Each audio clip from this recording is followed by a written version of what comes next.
Dr. Horvath and all of these other great researchers were all bent set upon making the world realize don't talk about technology as a tool only.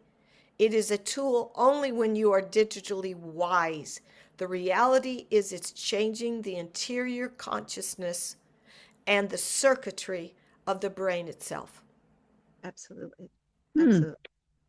That's pretty interesting because you talk about how it's changing the brain. And me personally, somebody who has been a good reader all of my life, Yes. I am not a good reader anymore. I don't feel like I Yep.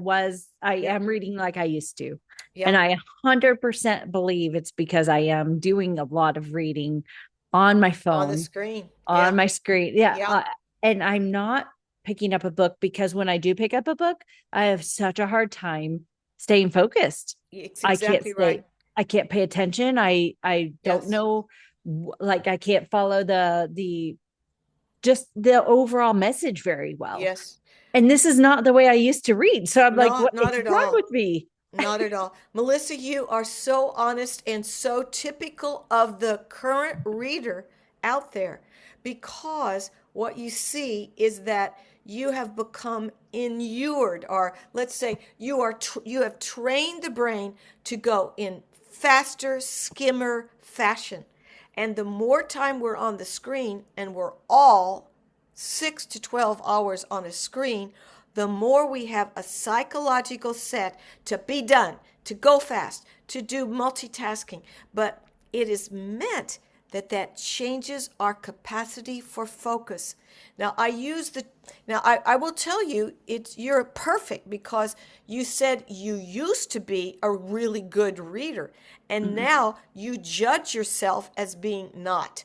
Well, you are correct in both instances. You once were what I call a good reader, but now because you have spent so much time, you have developed a mode of reading that bleeds over into the reading of the books we no longer read. And the statistics are out there. We have an absolute crisis in how many people, and and when I mean people, I mean even high school students no longer read, or no longer are asked to read books.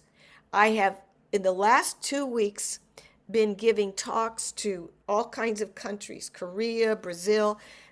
This just a few days ago, I spoke to Boston University.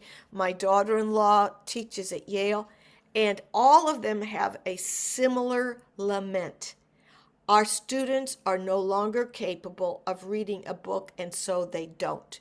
They don't have the focus, they don't have the powers of what I call cognitive patience to Mhm. really Like, focus in, attend to the details that absorb you.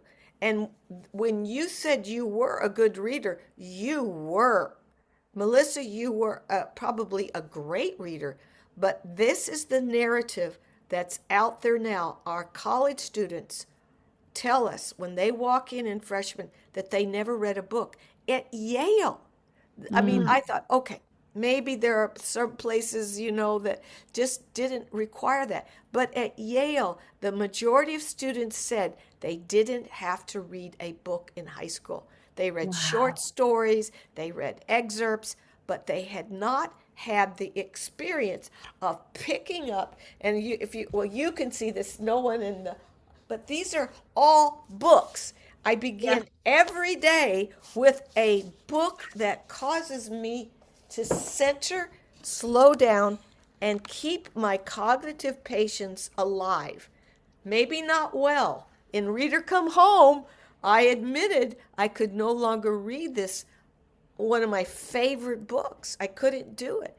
And I had to retrain myself for 2 weeks of reading at the pace of the author and the book. I had to slow myself down, hold the book, and 20 minutes a night for 2 weeks. That was what it took me to finally come back to what I call the reading home. And that's Okay. part of what the book is. Reader, come home. Come home.